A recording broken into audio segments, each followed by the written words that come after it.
how she recognized. Sorry, I'm like reading. Somebody said doubt it, but I don't know about what. Because I'm only periodically looking at these comments. But yes, my dog recognized me out of drag. It's actually very like cute and interesting to me that like me being in drag does not faze her at all. And never has. But men with hats on, she can't handle it. She hates like a facial hair and hat combo. Can't handle it. She hates it. No, she doesn't recognize me as a different person. She totally interacts with me exactly the same way in and out of drag. It's cute. And I think, you know, I mean, that actually makes a lot of sense, right? Like, why would animals have any relationship to clothes or hair in a way that we've assigned gender meaning to it, right? Like that's not part of how their brains would work, right? Yeah, what is it with dogs and hats? It's so weird.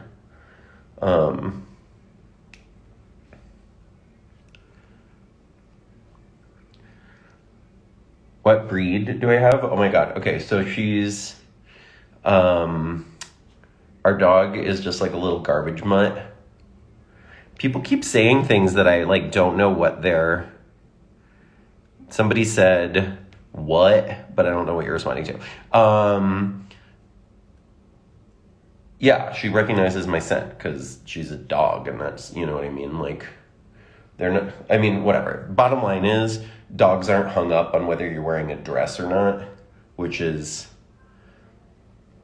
I think, like, says a lot about just sort of what the truth of these matters are, which is that we invented most of what we get caught up in.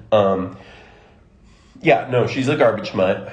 She was found not by me, but by someone we knew in Seattle, just on the streets of Chicago, and that person brought her home to Seattle, but didn't want her, and so we took her, and she's the perfect dog. I don't have any idea what she is. She looks kind of terrier-y, but she's the cutest thing in the whole world. And I have zero interest in knowing her background and actually, like, didn't want to, like, but Gus just ordered a 23andMe or whatever the fuck it is, and I just ordered a whatever. Gus ordered the thing that will tell us what her background is, but I don't know. Maybe I won't let him tell me. Yeah, Reggie. It's Reggie. I don't know. I feel sort of like attached to her garbage mutt identity.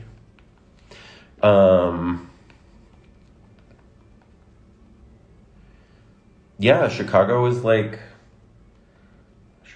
intricately linked in me. We're in Calgary. Calgary, Alberta, Canada.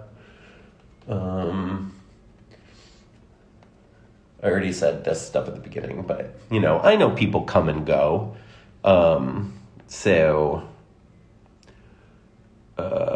It's the Southern Alberta Jubilee Theater. I think that's what it's called. Or the Jube, for short. It's really beautiful. It's a really nice theater, and it's like, I don't know, it's like 2,500 seats or something. It's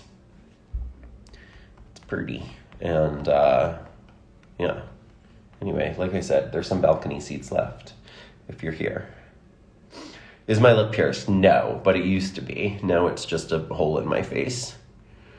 But I had a lip piercing, I don't know, in my late teens, early 20s.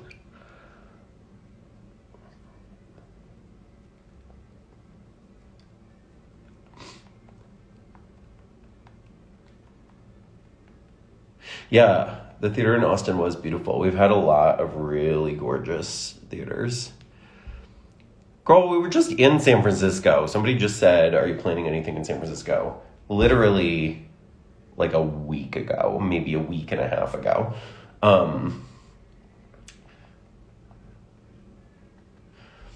But it was sold out for a long time, so.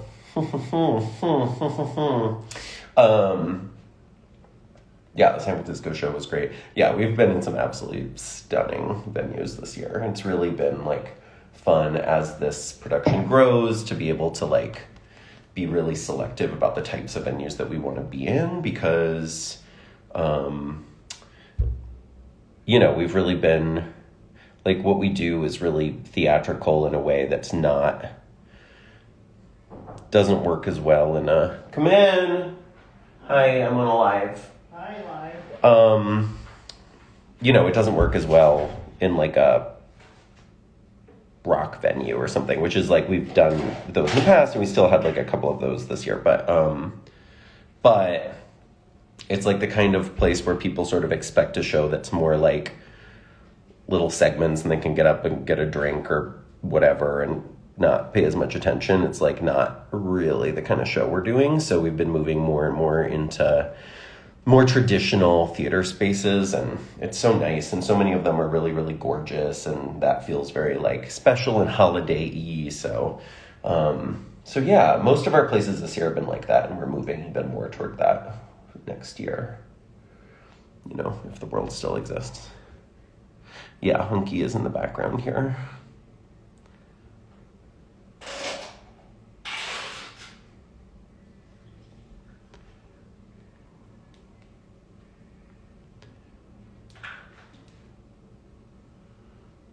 Will I be Jinx on opening night? What does that mean? Oh, you're probably talking about Chicago. No, I will not be there on opening night, but I will be going to see Jinx in Chicago on Broadway, which is very exciting, and I'm super excited to see her. I also haven't seen Chicago on stage in years. The last time I actually saw a live performance of Chicago was when I was in high school. I was going to high school in Natick, Massachusetts, and me and a bunch of friends, there was a touring show in Boston, and we would ride the train into Boston every single weekend and do like student rush tickets. So you could get like $20 front row seat or like, you know, like the front section seats. And we went every single weekend, and it was Ruthie Henshaw was playing Velma Kelly. And we, you know, in my, you know, 17-year-old brain, I was fully convinced that she saw me every night and knew who I was. And that is, I'm almost certain, not even remotely true. But the craziest thing that happened was one night we were there for the show, and one of those announcements came on the loudspeaker that's usually like, you know, the part of so-and-so will be played by the understudy this evening. And this one night, totally out of nowhere, the announcement came on and said, tonight the role of Miss Roxy Hart will be played by Anne Ranking. I got to see Anne Ranking as Roxy Hart with Ruthie Henshaw as Velma Kelly, and it was mind-blowing. I don't even know any of the words you're saying. Gus doesn't know what I'm talking about. You don't know who Anne Ranking is? I do. Isn't she like does videos, like dance videos? Dancer size? Are you hearing this? Dancer size. Gus just said, doesn't she do videos like dancer size? Gus. I'm on a union break. Oh my god. All right, anyway.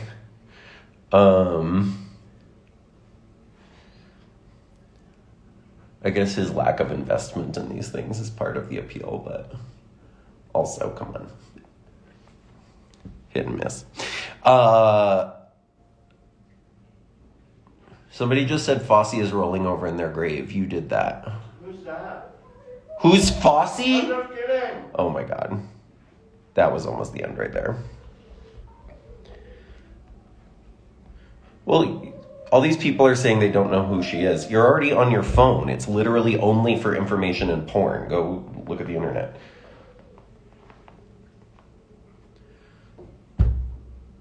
And for Greta Thunberg trolling that one guy. And then him getting arrested. That was fun. That was a fun thing to have happen today.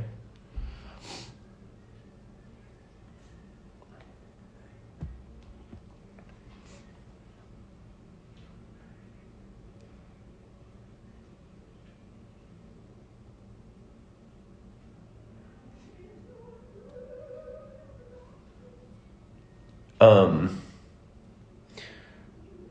there is I'm like 2 rooms away from Jinx, and I can still hear her singing through the wall right now. I don't know if you guys can hear this. She warms up by singing the loudest, longest notes she can hold for 2 full hours. It's really something when we're in the same dressing room. But she really lets loose. I have to say, she's pretty reserved when we share a dressing room. She really lets loose when we're in different dressing rooms, but I don't know if she knows that I can hear her the entire time. Oh, you can hear her?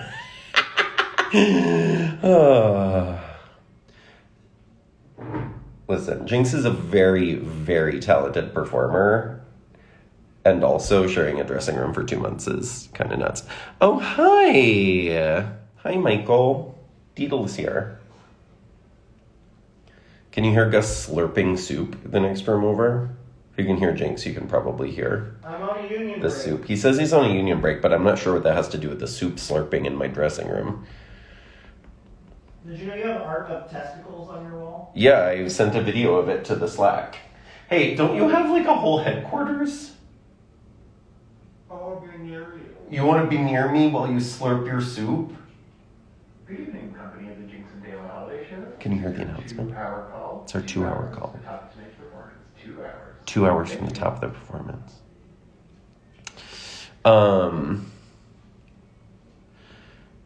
2 hours to the top of the performance is the announcement that we just got.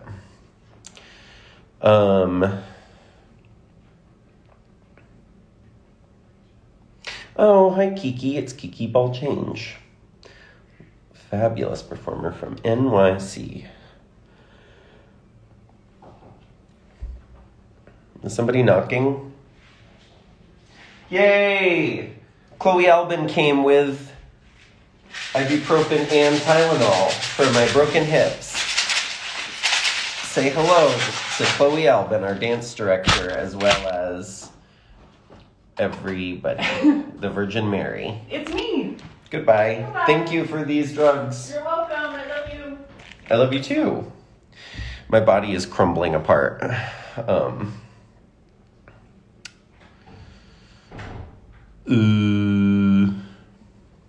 Who designs the costumes? A bunch of people work on the costumes for this show. And while I do not know anything about patterning or anything like that, I actually do design all that. I come up with all the ideas and do all the sketches that then the costumes get made from for this show, which is, I really have my paws in every element of anything you see on stage. I probably touched in that way. I work with Eric Andor, who makes a lot of our puppets, made our puppets this year. We work on, I'll tell him what the design concept is, and then he actually figures out the mechanics of building it and stuff. But yeah. Oh no, Chloe's in the chat. I am certainly going to need a hip replacement. I just am putting it off as long as possible. But no, my hips are messed up. And this tour is really hard on them, so I can't wait to give my body a little rest. I do think it's that thing where my body is sort of knows tour is ending, so it's been kind of dealing with itself, and now it's collapsing out from under me for the last couple of shows. Just 2 more shows to get through, and then my hips can break. No, I don't want them to break.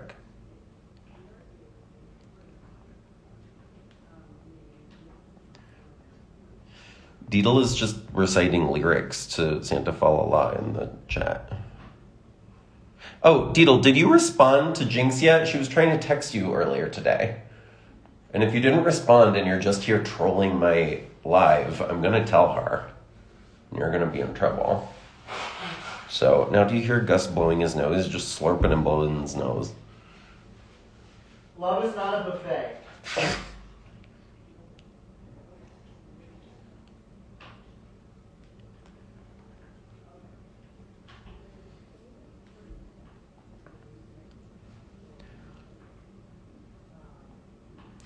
Thank you, everyone. Thank you, everyone who's saying that the show was good and you liked it.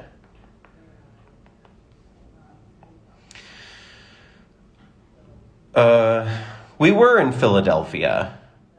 Everyone in this chat loves to ask when we're coming to a place we just performed in. But you know what? That is like a regular thing on my social media, is that I'm like, come to the Philly show, come to the Philly show, come to the Philly show. I'm going to be in Philly, come to the Philly show, come to the Philly show. And then immediately afterwards, people are like, why don't you ever come to Philadelphia?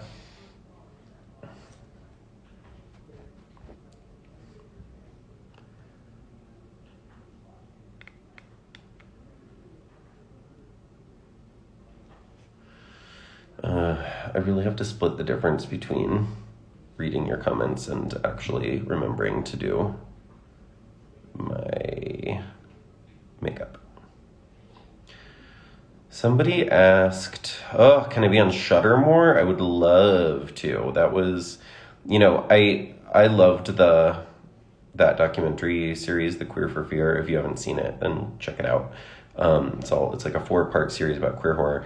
And it was great. I loved being part of it. I have to say, I wish, we did, 2 very long interviews, and I had so much to talk about. And, also they were trying to cover, decades of, all queer horror and, queer readings of horror in 4 hours, which is not much time to do that in. So you can only get so much in there. But I'm bummed that more of my commentary didn't make the cut, even though, I totally understand why. I'm only bummed about it because I love talking about horror so much, and a lot of people don't know that about me. So maybe I'll just have to make my own horror. I'll just interview myself. Because I could talk about queer theory and horror for a long time. A lot of people have been asking, speaking of queer horror, a lot of people have been asking about Gaylord Manor, which is my haunted house show that I did in 2017, 2018, 2019 in Seattle, and really loved and I'm very proud of. And a lot of, it was, people in Seattle really loved it. But then the pandemic shut it down, and we haven't been able to get it back on its feet since pandemic times because there's lots of reasons, logistics. But people keep asking about it, and I really definitely want to get it back up. But here's what I need to, here's the fire I need to be set on the internet, is that now that the holiday show is so big, we actually can't do a show in October because we start this holiday show as is. People still want us to go to more cities, they want, and we're in 5 cities a week, which is all we can, handle for 2 months. So it's we can't start later than the first week in November, which means I can't do a month-long October run and then go straight into that because we're, we have to rehearse and build the show. So anyway, all that is to say, I want to bring Gaylord back, but it's going to have to be a different time of year. I can't do an October show. It's just not in the cards with my annual schedule anymore. So you guys, if you want to see Gaylord,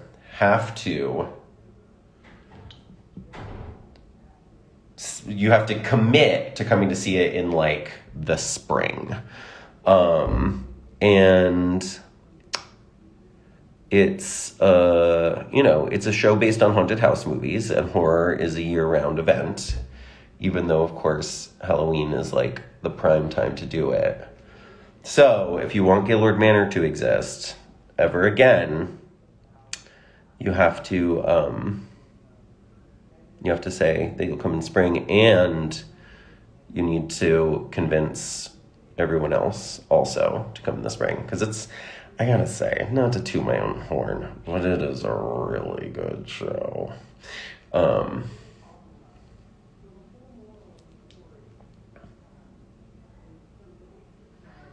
And this all started because I was talking about the Shudder series, the Queer for Fear series. It's, it's deeply...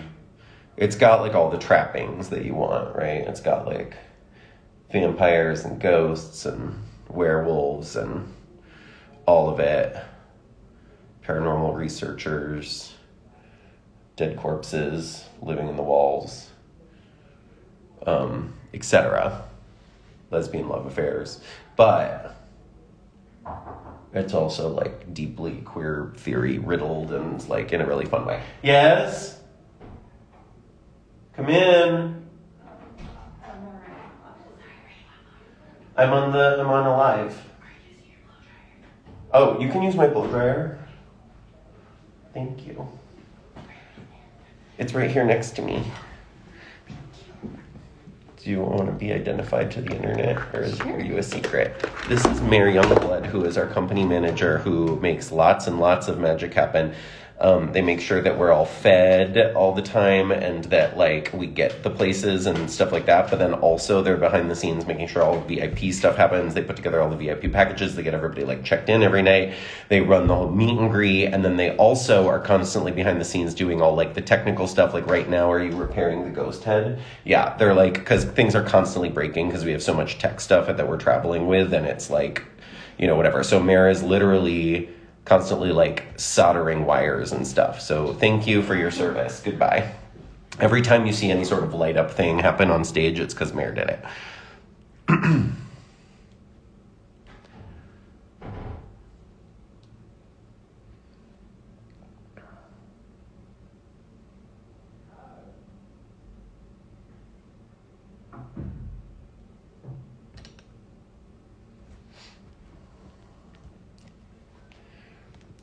All right.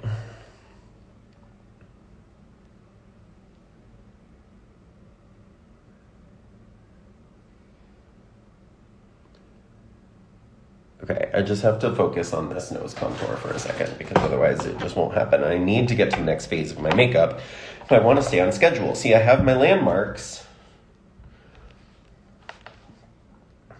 So just stay quiet for a second while I do this.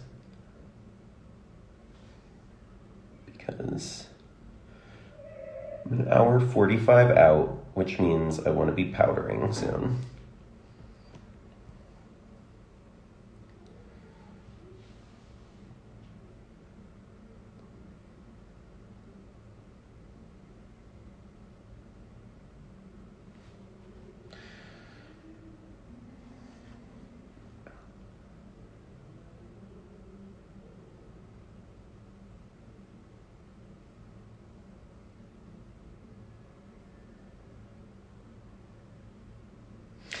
This part drives me crazy because my nose is, like, my whole face is not even remotely symmetrical, which means that figuring out how to make a vertical line look straight on my face is really difficult because it's like, am I basing it on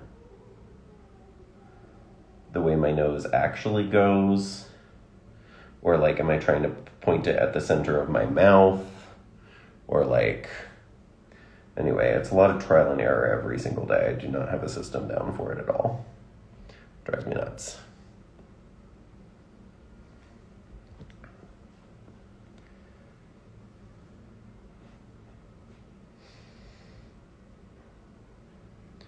Oh my God.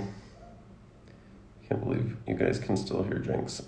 I know that it's fun for you guys on this one live, but I swear to God, if you had to listen to it every single day while you did your makeup. Love her to death, so talented. The dressing room operatic falsetto can be a lot.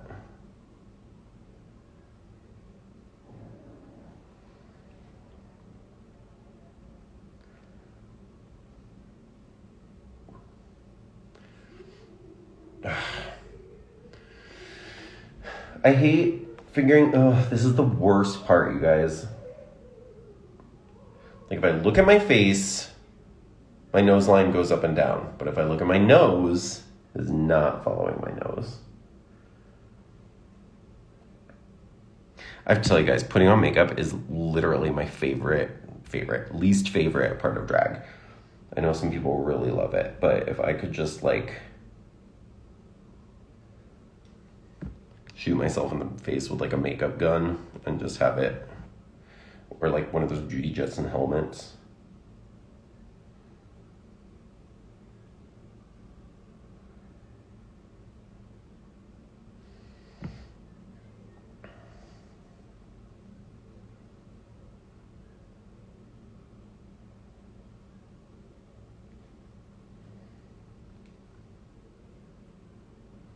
I've been getting some really beautiful fan art on this tour. And I specifically love like holiday related stuff. I love when people make me like ornaments or stuff like that. But I got this, I need to post it. I always forget to take a picture with things like that. But I took a pic with this beautiful stocking that someone made me that was like so intricately embroidered. It looked like stuff that my like grandmother owned because it was like super intricate handmade, but it was like a stocking. Like she made one for me and one for Jinx, and it was like Jinx's was like outside ice skating and mine was like decorating a tree, and it was just like hand beaded and all these tiny little amazing details, and it was delightful. All right, I've decided this is my nose contour for the evening because at some point you just have to move on to the next step. Oh my God, she is getting louder, isn't she?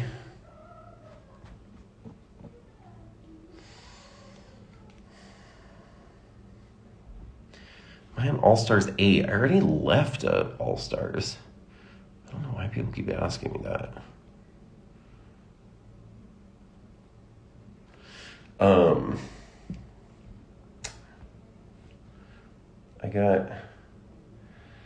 don't have time for All-Stars. I got stuff to do.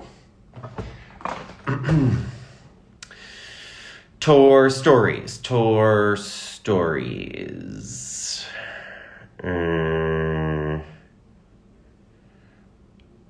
I mean, I'm sure I have a million tour stories, but I can't think of any of them.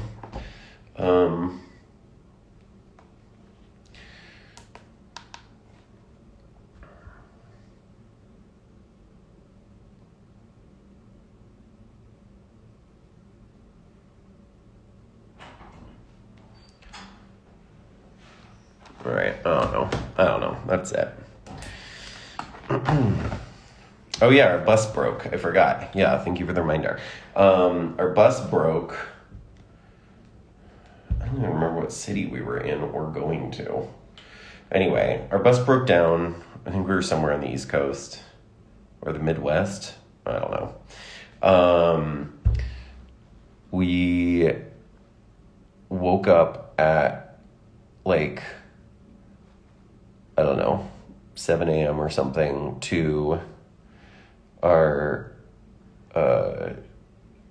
tour manager, my co-producer, Kevin, and our stage manager, Mike, and Gus, who is also a producer on the show, came around and were like wiggling us all awake in our bunks. And like, we were supposed to have like, we were supposed to be like on the road to our next city. I truly cannot remember where we were or where we were coming from. Were we in Canada? Montreal? Somebody just said Montreal. I don't know. Oh, it was Montreal? Okay. So we had to, so they like woke us all up and they were like, okay, well, we have to go get on a train right now. So we all had to like call Ubers as fast as possible and literally race to the train. And 2 of us didn't even make it and they had to drive.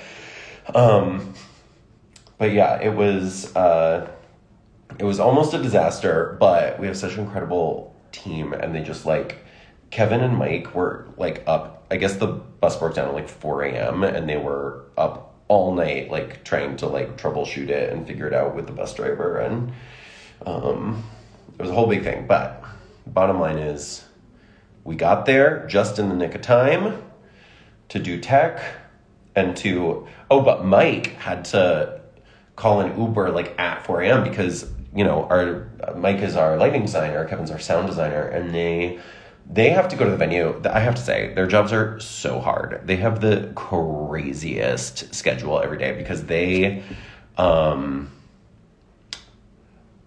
to arrive. They arrive at the venue at like 8 or 9 every morning, depending on the venue, and they work on getting all that, because we rent a lot of our equipment because our show is very tech heavy. And so they have to like get there and like install all the projector and the screen and like any additional masking on the stage, which is like a lot usually. And, any light rentals, sound rentals. and then they have to like, and then Mike needs to like design all the lights. I mean, the show has like a single design that he emulates, but he also always has to do it with different equipment and different lighting plots. He's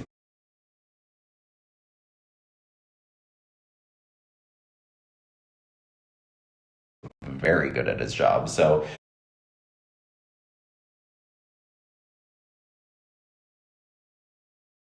but their job starts at 8 a.m. and they are like not done until after we're done with the meet and greet. So like 2 a.m. They are amazing. Anyway, so Mike hopped in an Uber at like, I don't know, 4 a.m. or whatever, so that he could get to the next city by 8 a.m. to start tech, which was nuts.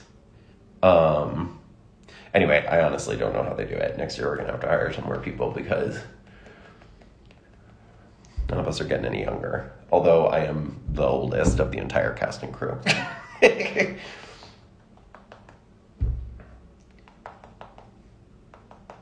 But it makes sense because I'm the Kermit. Even though we were all talking about which Muppets we were yesterday, and I was assigned to Miss Piggy, which I'm not upset about. I love Miss Piggy. But they tried to say somebody else was Kermit, and I said, no. If I can't be Kermit, no one can be. Because I do identify very, very strongly with Kermit's narrative, especially in the Muppet movie and the Muppets Take Manhattan. Because I'm a weirdo who assembled a bunch of other weirdos to make weird stuff. But why was I talking about Kermit? Oh, I was just talking about how we've gathered a really great team, and it's something that we talk about a lot. Is just like, it's really special